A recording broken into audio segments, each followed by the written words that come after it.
الرحمن الرحیم. زه نور بادشاه فاضل دارالعلوم کراچی متخصص دارالعلوم کراچی دې علاقې کې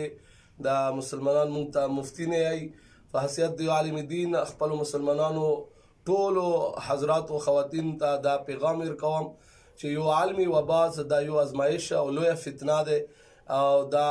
خوريږي او زموږ مملکت پاکستان ټولو ادارو او د حکومت وخت کوم احتیاطي تدابیر لپاره کوم احکامات صادر کړي دي هغه احکاماتو باندې عمل کول نه صرف جایز دي بلکې واجب دي د کې د شریعت یو حکم نه ماتيږي او دا خبره عوامو کې چې کومه مشوره ده چې د موقع باندې د توکل یا د ایمان خلاف ته توکل خلاف نه ده توکل دي ته چې ټول اسباب موږ اختیار کو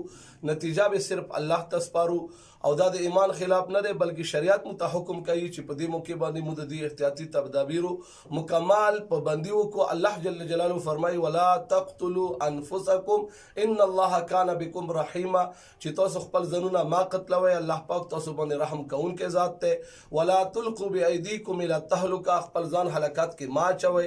او د حضرت امیر المؤمنین عمر بن الخطاب ارشاد هم داده چې الکله شام تطلو نو کبار صحابه کرام سره مشوره وکړه چې الته شام کې وبا ده تعاون رغله او اغه نه ځان بچ کړو او غیال ته داخل نشو نو حضرت ابو عبیده بن الجراح ورته ویلا چې تاسو